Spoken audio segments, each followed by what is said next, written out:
Ethan, who was tagged as category red, was about as close as I had to a friend. He was this big guy with a surprisingly bigger heart, an ex-high school athlete who had ended up as my roommate 2 years ago. You could tell he'd been the popular kid, probably from a rich family too, so I figured he wouldn't be around for long. They brought him in one night, fighting and screaming, and strapped him to the bed across from mine. For the first few weeks, Ethan wasn't allowed to use his hands. He'd sit cross-legged on his bed, telling me how he'd set his whole town on fire. Well, the whole town was probably a stretch. Later on, he confessed it was just a movie theater and his school locker. There he was, sitting in the burnt-up remains of his Letterman jacket, with his thick brown hair and freckles, looking like the classic all-American boy. I figured he'd be tough to talk to, but surprisingly, he was pretty chatty. At first, I thought it was just the meds they kept giving him, but then he couldn't stop telling me about his life. Apparently, he'd accidentally burned his girlfriend's eyes out at prom, which somehow pushed him down the path to becoming a full-on pyro. Yeah, I told him that was a bit much. Honestly, I was pretty freaked out by him at first. It's not exactly brainwashing, but when we're brought into the facility and put into categories blue, indigo, violet, we're trained to avoid kids who are categorized higher than us. Those are the ones they have to muzzle and collar.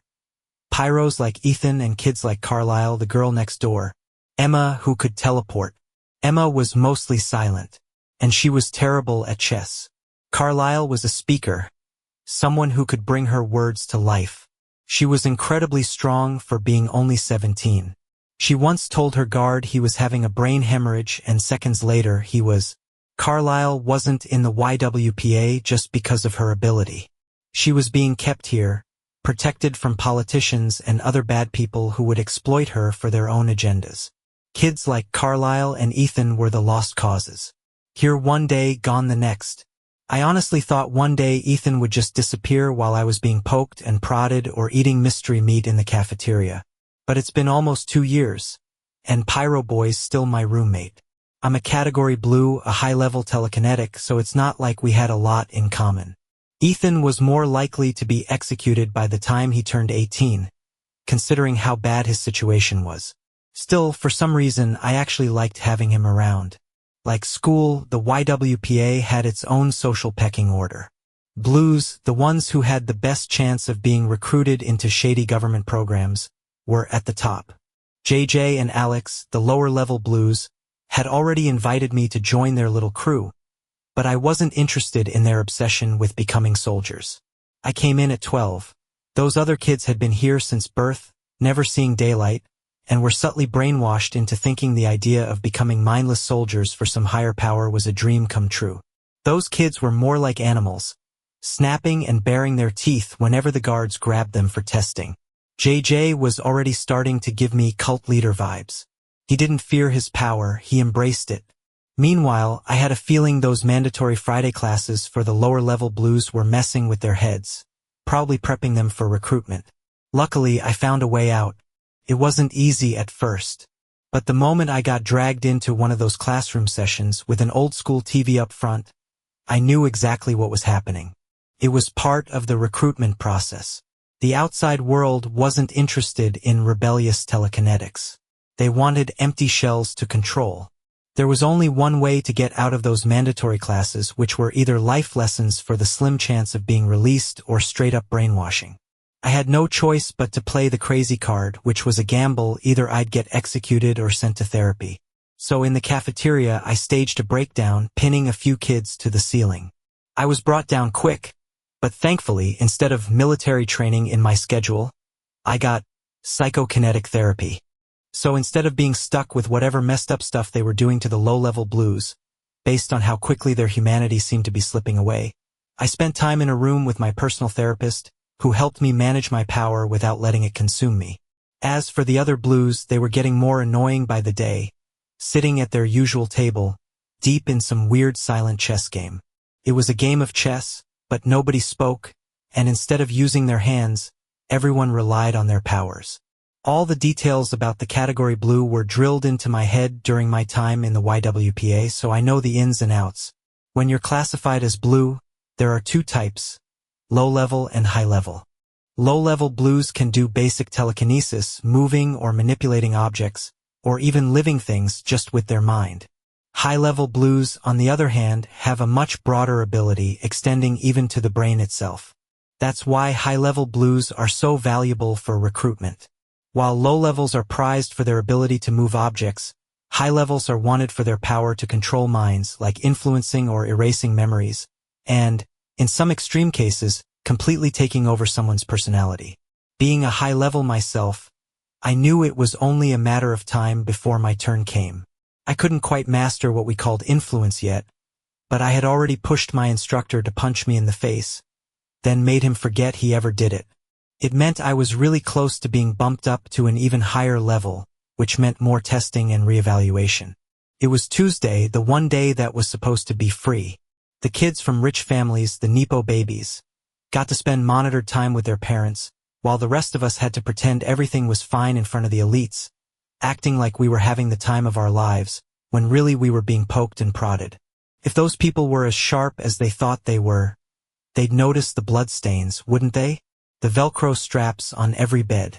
The execution room, which was basically just a giant furnace. And every time someone was burned alive, the YWPA cranked up Taylor Swift at full blast. When I was 13, I'd been dragged back to my room in cuffs after standardized testing. I remember the right side of my body was numb, and my nose was bleeding, warm, red beads dripping down my chin. It itched as it dried, but I couldn't do anything about it. The drugs they pumped into me were messing with my limbs, making it hard to even move, while my vision kept going in and out of focus.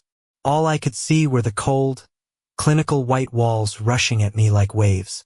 I sure as hell didn't expect to hear Taylor Swift. I can't recall the exact song, but I remember the same lyrics repeating as I was dragged down the hall toward a bright orange blur. "Move," my guard ordered, shoving me forward. That song followed me all the way back to my cell. Once they took the cuffs off and shoved me inside, I laid there, pretending I didn't hear the screams from the other rooms slicing through the music.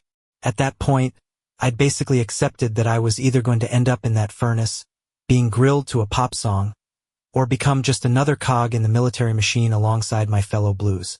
I didn't even dream of leaving the YWPA under my own power, and certainly not with my mind still intact. Christmas in the YWPA was as exciting as you'd imagine. There was a single Christmas tree sticker on the wall, and that was the extent of the decorations. I wasn't even sure half the kids knew what Christmas was. Jessa, who was executed 3 days after she got here, asked JJ if he wanted to do a secret Santa. He looked at her like she was out of her mind. Jessa was another terrifying one, a category gray. Her power was similar to a speaker's, but on a massive scale. So yeah, she was downright terrifying.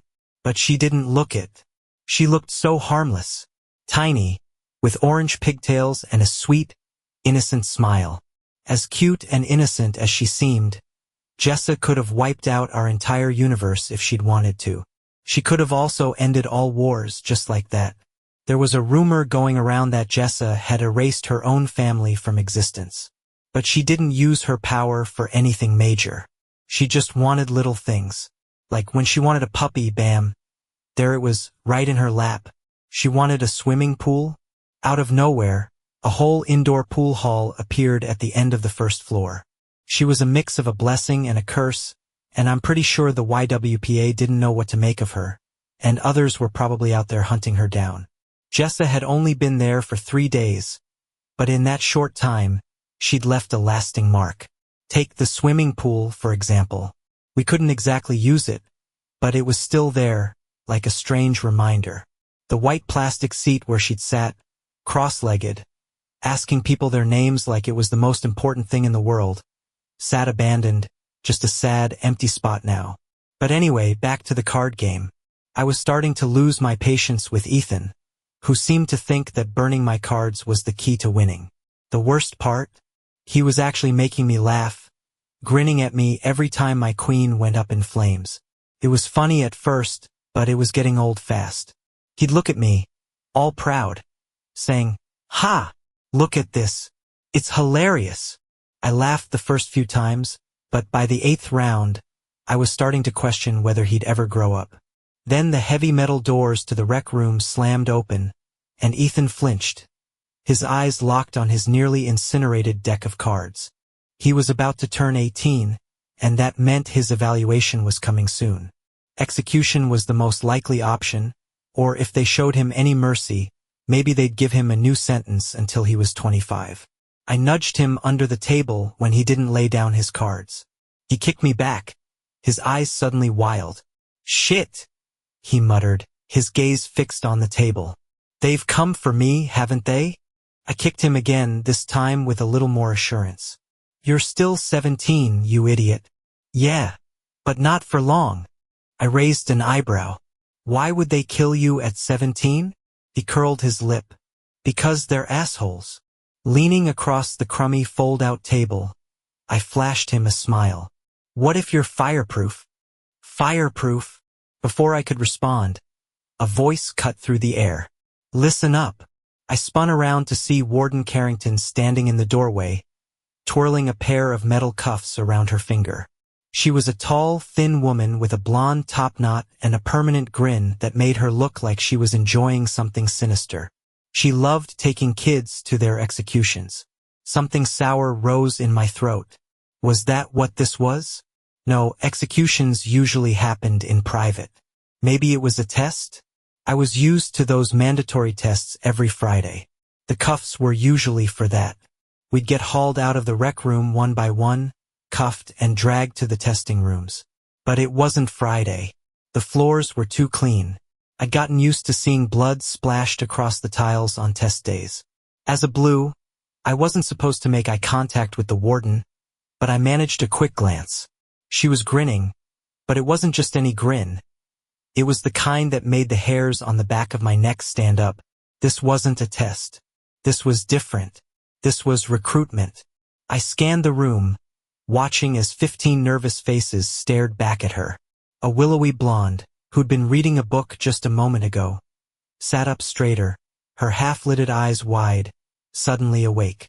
She caught my eye and gave me a small, knowing smile. She tilted her head slightly, a single blonde curl falling into her eyes. Then, she ran her finger across her throat, silently mouthing, "We're screwed. Could it be Matthews?" My gaze shifted to the brunette in the corner of the room. "Carlisle? We used to talk. Both of us from the same town, so we had that bond. But something changed after one of the testing sessions.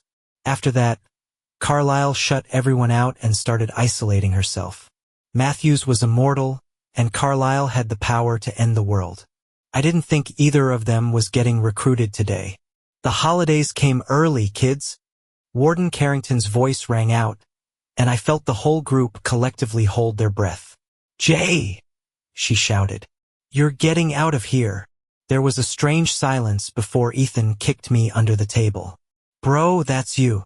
He was right. Slowly, I got to my feet, my heart hammering in my chest. I was Jay, which was insane because the only kids who made it out of the YWPA alive were either the Nepo babies or... My excitement started to drain away as I quickly hugged Ethan goodbye and shot Carlisle a sympathetic smile.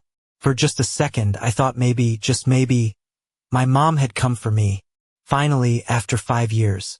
But that was impossible. My mom was dead. I still remembered the day it happened.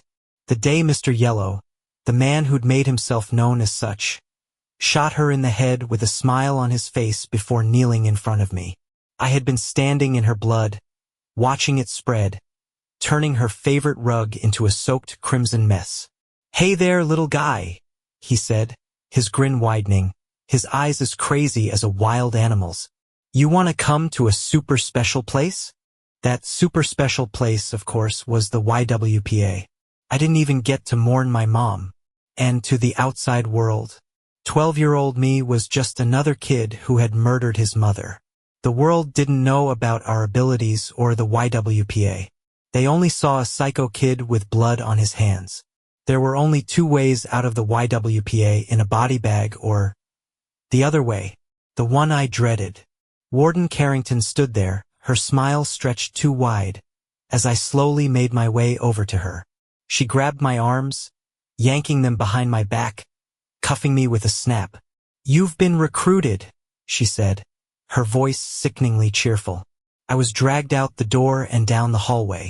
At the end of the corridor stood a guy about college age, give or take. He was tall, with dark blonde hair, and a pair of Ray-Bans perched on his face. His trench coat hung off his slim frame like a bad fashion statement, and in his hand he swung a small paper bag like it was the best thing in the world. The closer I got, the more his excitement showed, and I was convinced he was about to throw that bag right in my face. I wasn't expecting to be recruited by some teenager who looked like he belonged in a Sherlock Holmes costume. "Hey!" he greeted me, genuinely pumped to see me. He motioned for Carrington to uncuff me, and she did, her bony fingers still gripping my arms. "It's great to finally meet you in person. I've been trying to get you out of here for weeks. But, paperwork and blah, blah, blah, it's a whole mess," he said, rolling his eyes. "But here you are." His southern accent hit me like a truck. He grabbed my shoulders with watery eyes, like he'd just found a stray cat. "You're Jay, right?" "I'm Nathaniel," he said, handing me the bag. I could smell fried food wafting from it. "Do you want 5 guys?" Warden Carrington cleared her throat. "Not in here," she drawled. "The smell will wake up Will." Will. He was a higher level category yellow, what we called a shifter. And let me tell you, I understood why. Werewolf. He'd been part of some frat's hazing ritual, and now he had the ability to turn into a flesh-hungry dog-like beast. There were 2 major incidents involving Will. Both ended with him cannibalizing at least 3 inmates. Nathaniel looked intrigued but wisely kept his mouth shut. I was handed a fresh set of clothes, then shoved through the main doors. And then, for the first time in forever, I took a deep breath of real, ice-cold air. It tickled my cheeks, and the wind blew my hair out of my eyes. In the real world, I must have looked like an alien, standing in white YWP-issued shorts and a tee. I stood on rough concrete, gritty and uneven beneath my cheap Converse shoes. I turned around, my eyes landing on the looming glass structure of the YWPA. We were in the middle of nowhere. I hadn't noticed on the way in because they blindfolded me.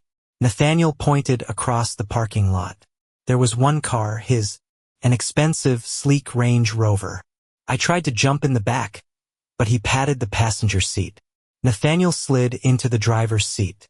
"So, there are actual werewolves in there?" I shot him a look, trying not to roll my eyes. I didn't get why he was so fascinated with werewolves when there were kids inside who could erase us from existence with just a thought.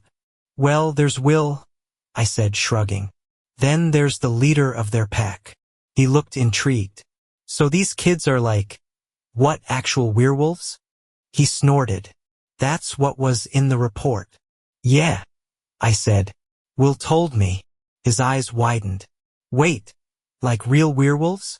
I didn't answer right away, so he blew a raspberry. "Damn, you're keeping me on edge. I like it." I let myself sink into the warm leather seats, and finally, my muscles relaxed. I was so used to the harsh, uncomfortable plastic chairs in the YWPA rec room. Then there were the blood-stained metal gurneys they made us sit on during tests. But this was a real seat. I'd missed cars. I'd missed sinking into soft cushions. To feel like I could actually relax. Nathaniel cranked the car's engine and turned up the radio. Taylor Swift. He flashed me a grin and grabbed the bag of 5 guys from the back. "You hungry?" I wolfed down the burger in 2 bites and almost choked on the soda. "Dude," Nathaniel chuckled, side-eyeing me. "The food isn't going to run away, asshole." I kept shoveling fries into my mouth, ignoring his little jab. "I get it," Nathaniel said, glancing over at me. "Of course you're hungry." I pressed my head against the window, sipping my Coke. The red and orange blur of traffic flying by was making me feel carsick. "I know what goes on inside that place," he said, his voice turning serious. "The inhumane shit they do to kids like you. Kids like me." I stopped chugging my drink, a bitter edge creeping into my tone. He sighed. "That's not what I meant." "Sure. I caught his expression darken, his grip tightening around the steering wheel. I'm sorry, Jay. Nathaniel's voice cracked slightly, the apology catching in his throat. For what those assholes did to you. I fought to get you out of there. He scoffed, shaking his head in disbelief. They kept trying to push some other kid on me, but I told them it was either you or I was done. Why me? I asked, not bothering to look at him. My gaze stayed fixed on the blurry holiday lights speeding past outside the window. They were too bright against the dimming sky. Nathaniel didn't answer, just cranked the radio up louder. I wasn't buying the friendly act. Felt too rehearsed. His whole save the children shtick was hard to swallow. So, what do you need me for? I asked, stretching out in the seat and throwing my legs up on the dashboard. Construction? Did your cat get stuck in a tree or something? He smirked, lips curling up as he looked over at me. Nope. Do you know what day it is? I glanced out at a giant illuminated snowman outside the car. Easter, I deadpanned. Nathaniel lost it, bursting into giggles. I'm sorry, how old are you? He gasped between laughs. 17, I said. 18 in January. He snorted. I'm actually 16. I turned to look at him, disbelief written all over my face. You're not. I am, he insisted, laughing. I just look older because of the trench coat and shades. He shot me a grin.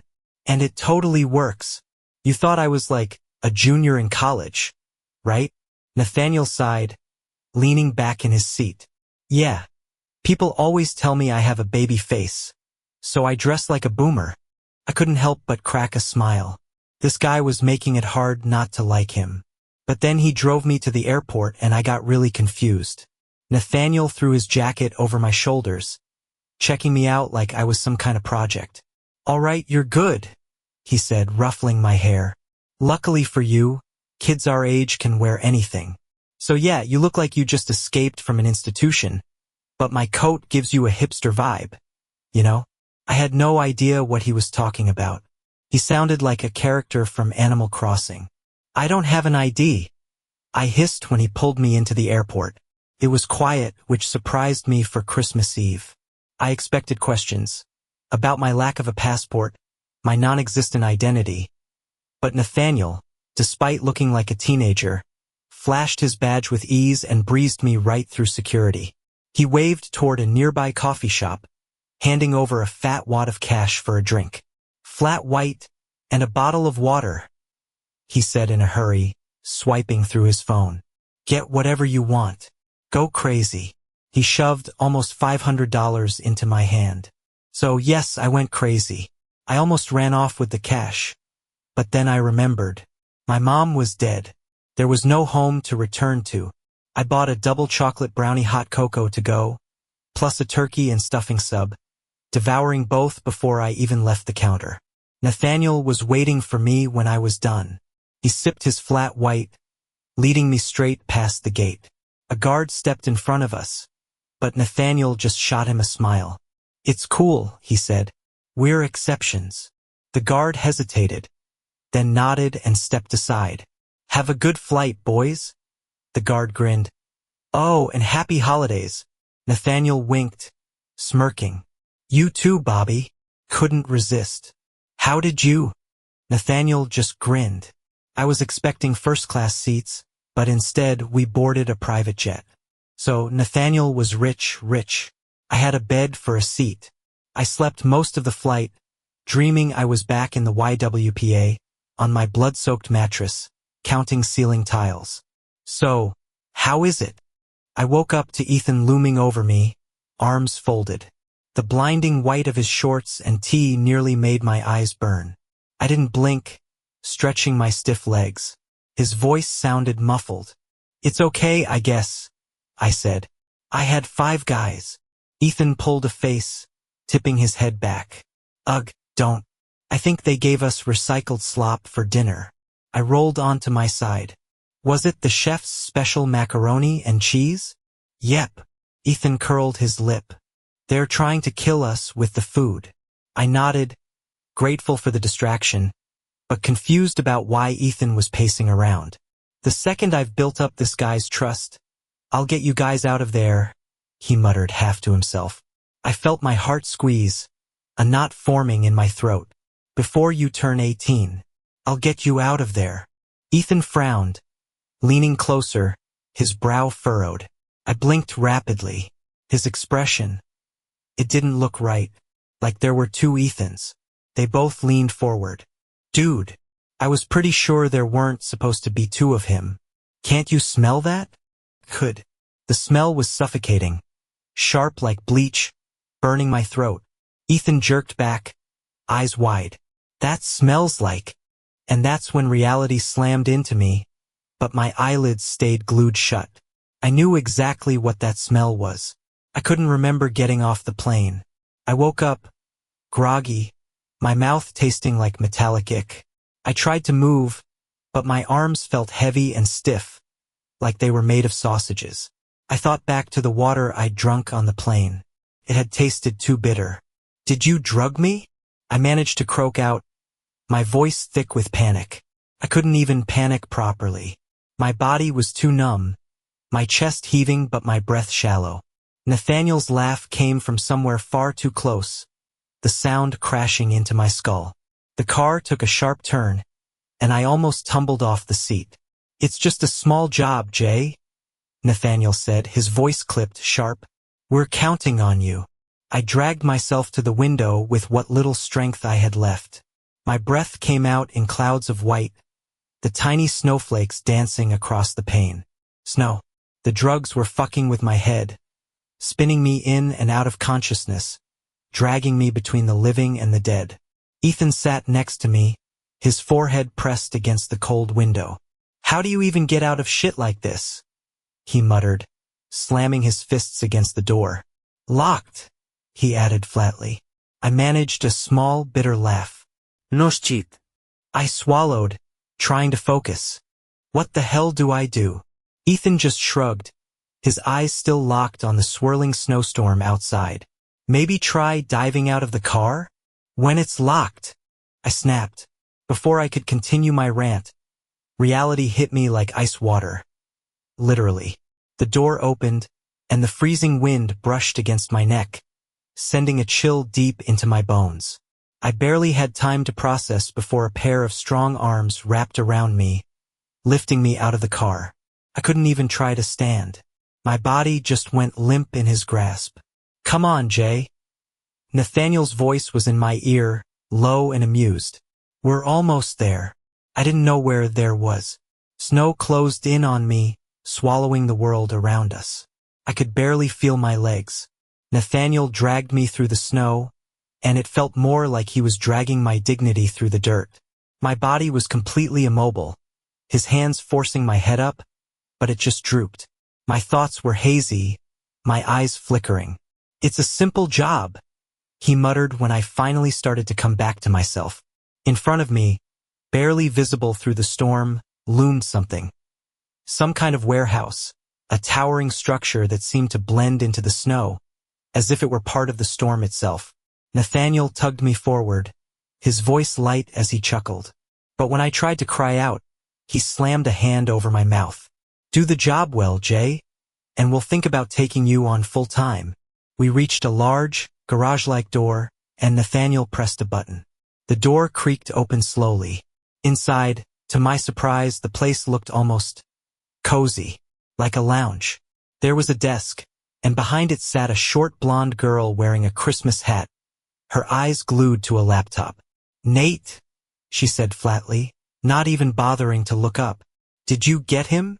No, Stella, Nathaniel replied, dripping with sarcasm. As you can see, I totally don't have him. Stella gave him a long, slow look before nodding. Cool, she said in an exaggerated tone. Good talk. Nathaniel ignored her and pulled me into an elevator. Once the doors slid shut, I finally found my voice, pulling away from him, but my body was stiff and wrong. I dropped to my knees, the floor feeling too hard against my legs. What is this place? I rasped. Nathaniel didn't answer right away, leaning against the elevator door with that same smug smirk plastered on his face. "It's a super special place," he said, voice laced with something dark. Something about the way he said it made my stomach churn. He sounded just like Mr. Yellow, my mother's murderer. I swallowed back the bile rising in my throat. The elevator groaned to a halt, and the doors opened with an awful squeal. The first thing that hit me was the glaring, sterile white light. It felt like the room had been scrubbed clean of all life, and I had stepped into a nightmare. It looked like a surgical theater, abandoned with flickering lights overhead. The first thing I noticed was the blood. A thick, dark streak stretched across the floor, leading straight to the center of the room. 4 plastic chairs were arranged in a circle. As I stumbled forward, I saw the restraints hanging off the armrests. The cold dread that seized me was instant. My body twitched with panic. 2 kids my age were strapped into the chairs, helmets on their heads. A strawberry blonde girl slumped forward, her lips and chin stained a deep crimson, her body hanging limp in the restraints. She didn't move.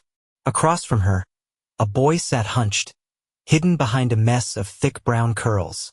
His body was covered in blood, the pool growing around him. When he lifted his head, I had to fight not to scream. His eyes were gone, drained completely of color.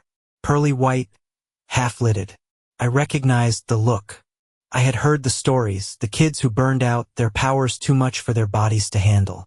Their abilities were like muscles, and if pushed too far, they would snap. The first sign was the loss of color in their eyes. But this kid was past that stage. Blood leaked from his mouth, his nose, his eyes. He was bleeding out from every orifice. It was a miracle he was still alive. "You've got to be fucking kidding me," he whimpered. Nathaniel's voice was sickly sweet. "Lucas, it's Christmas," he mocked. "I told you about profanity. Go fuck yourself." Lucas spat back, his voice barely a whisper. Nathaniel shoved me to my feet, forcing me into one of the chairs. "All right, introductions," he said cheerfully. "Guys, this is Jay." The strawberry blonde girl jerked in her seat, but her head couldn't rise. "He's going to be helping us today." I felt my stomach churn again, but before I could protest, Nathaniel patted me on the back like I was some kind of pet project. "Jay, this is Luke and Tori," he said with a grin. "High-level blues, and my favorite little helpers." Nathaniel shoved me into the chair, and before I could react, a metal helmet was slapped onto my head. I froze. Nathaniel knelt in front of me, his face too close. His eyes were gleaming with something twisted, and I felt the darkness in him even though he was trying to hide it. He pinned my wrists to the armrests, a smile spreading across his face. "Your job," he whispered, voice too quiet, "is my old job." He straightened up, his expression twisting. "You see, we kept failing. Every year we failed and people died. We couldn't do it. No matter how hard we tried, none of us were strong enough. I wanted to scream, to lash out, but he had me trapped.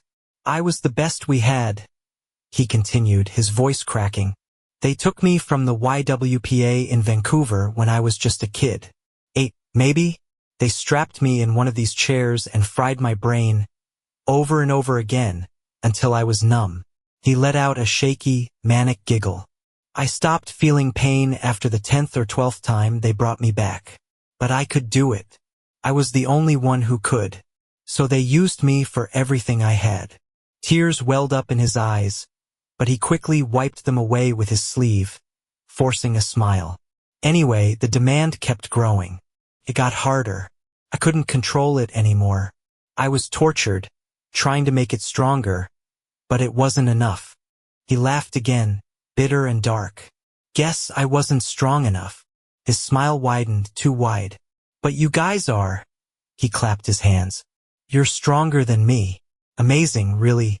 Luke, who turned his family into his personal army. You really have a gift." I could hear the jealousy dripping from his voice. The blonde let out a soft whimper, her bound hands jerking helplessly. Nathaniel's gaze locked onto mine, his eyes dark with something that was almost reverence. "Jay," he said, his voice dripping with mock admiration. What you did to get yourself into the YWPA was quite remarkable. Honestly, I bow down to you. Please, Lucas whispered, his voice weak, and he spat blood onto the floor. I can't do it. Nathaniel's eyes sparkled with cruel amusement. Well, guess what, Lucas? His tone was almost jovial. It's your lucky day, because you've got help now. Nathaniel pranced over to him, patting his helmet in a way that made my stomach twist. When Lucas lunged at him, Nathaniel merely scoffed. Ooh, bad dog. What did I tell you about using your teeth? Lucas didn't respond. His body trembled, and his eyes, even in their blankness, showed just how much he'd already suffered. Nathaniel, however, had no patience for weakness. It wasn't about power for him, it was about control, and he was getting off on every second of it. Sue, he began, turning to face me with a look that was part glee, part madness.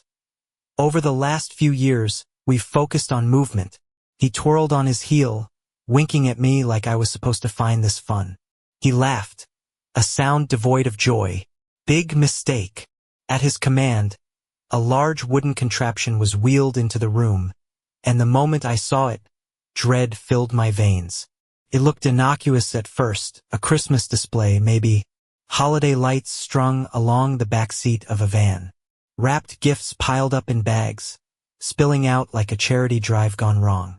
But something in my gut told me this was no festive gesture. This was a cover for something far darker. Okay, Nathaniel shouted, his voice chipper, like a kid playing at being the adult. Let's do a test run, all right? Everyone in position. The moment the words left his mouth, a strangled cry sliced through the air. Nate, you're going to kill us. Tori's voice was raw, her head whipping back, eyes rolling into pure white. She trembled violently, her body jerking against the restraints. Please, you can't. Ignoring her, Nathaniel turned back to me, his smile too wide, too hungry. How many people have you taken over, Jay? He asked, stepping closer. His voice was a hiss. How many minds have you crawled inside? His question made my skin crawl. My mind recoiled, but I couldn't run. Not from him. Not from this. I hadn't answered that question in so long. I was too afraid to. I don't know, I managed, the words scraping out like nails on a chalkboard. Come on. Nathaniel cocked his head, his grin sharp. Maybe 1 million? 2 million. He waggled his brows as if this was some game. Or maybe you don't remember? I didn't mean to. I choked out before I could stop myself. The chair felt oddly comforting, like a familiar trap, and the restraints, they reminded me that I was still a fucking monster. I wasn't sure if I was speaking to Nathaniel or myself. I was just a kid. Nathaniel's expression softened. For a moment. Just a flicker of something. Then his lip curled up again, and his voice went cold. I know you were, he said softly, but it wasn't kind. So was I when I told my pops to off himself. He frowned, a bitter, twisted smile playing at the corners of his mouth. Which begs the question, he mused, his voice taking on a darker edge. You're a category blue, one of the highest levels. And yet, the guys back at the YWPA decided not to toast you. He paused, as if considering what he might say next. But before he could continue, a yell rang out from above us. Nate, we're all ready. It was Stella's voice, sharp with impatience. I just need your go-ahead. Nathaniel didn't answer right away. He was too busy inspecting me, running his hands over my helmet, checking my restraints. I thought for a second that maybe he was showing some twisted form of sympathy, but that hope died when he grabbed a fistful of my hair, yanking my head back, forcing me to meet his eyes. The terror in his gaze wasn't because of his powers or his madness. It was something deeper.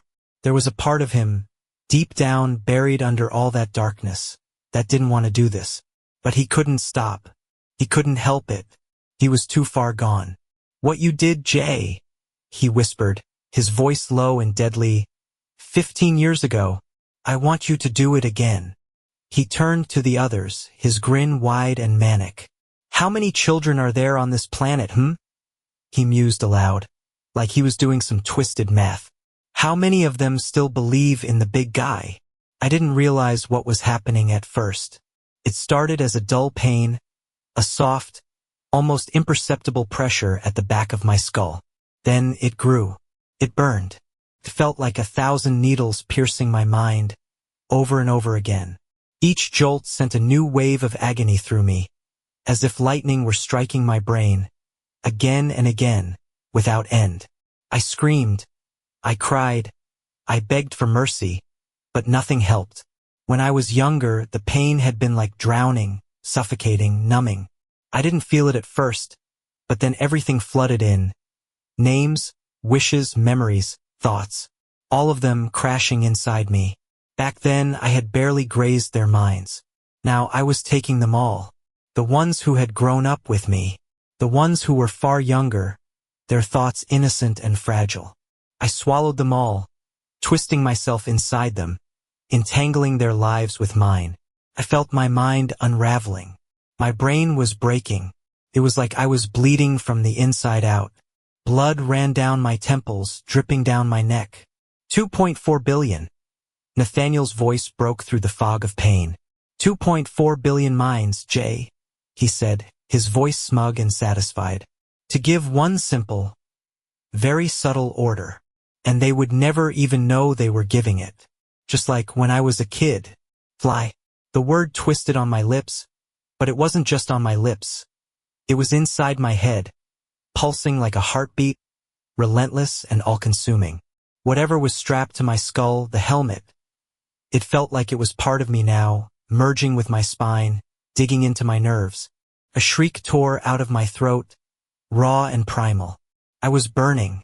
Suddenly, it was as if my brain had been set on fire. My body jerked, spasming left and right, unable to control itself. I could feel the warmth, wet, thick, dripping from my nose, my lips, my ears. My blood vessels felt like they were coming apart, like some kind of cosmic disaster unraveling inside me. A neutron star collided across the back of my eyes.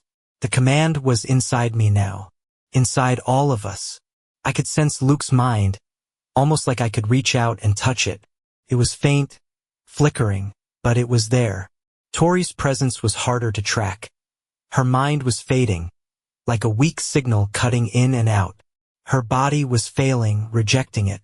I watched, my vision blurry, as the wooden contraption in front of me moved slightly. Lucas's head dropped, and the silence that followed was suffocating. The sleigh, it started to hover, and Tori's scream ripped through the air, feral, animalistic, her cries becoming desperate pleas for death. The sleigh was flying. But Luke wasn't there anymore. That thin thread that had tied us together was severed, and I felt the void where his mind had been. He was gone. I could still see his fingers twitching, just beneath the straps, like he was fighting for something. Fighting for himself, for some kind of escape, but it wasn't enough. The sleigh was flying, and I couldn't stop it. Despite the agony tearing through me, despite my body shutting down in a cascade of pain, my mouth curved into a smile. I was doing it. I was making it fly. It wasn't the first time. After 3 test runs and the real thing, it was all the same. Each breath felt like my last. Each moment spluttering on the edge of oblivion. Nathaniel lifted me from the chair. My body was limp, heavy, like it wasn't even mine anymore, and he dumped me somewhere cold. The icy chill bit into me, and for the first time I welcomed it. It numbed me in a way nothing else could. Dying, it felt weirdly comfortable, like falling asleep, but without the warmth. I had always imagined I'd die on a cold, sterile surgical table, my body dissected for research, or worse, burned to ashes in some incinerator. But almost dying? That was cozy. It was like I was fading into the softest blackness, like I could just let go. I'm like, really freaking warm. Ethan's voice, quiet but unmistakable, flickered in my mind, and when I looked up, he was beside me. We were both lying on something cold. His wrists, just like mine, were strapped down. I didn't know what to say, so I just rolled onto my back, trying to catch my breath. Well, I'm pretty sure I'm dying. But you're dying in a cool way. Ethan chuckled, the sound hollow and empty. Driving freaking Santa's sleigh. That's one hell of a way to go out, right? I said, my throat tight. Also of hypothermia. I blinked and looked around, feeling the sharp air biting at my skin. I noticed where we were too narrow, too claustrophobic. Something was wrong. Fuck! I hissed, kicking at the ceiling above us. Where are you? I'd rather not answer that, Ethan replied, a sickly grin spreading across his face. Can we just talk? I pretended not to see the orange glow, the faint light creeping closer, but I couldn't ignore it. It was growing brighter and brighter.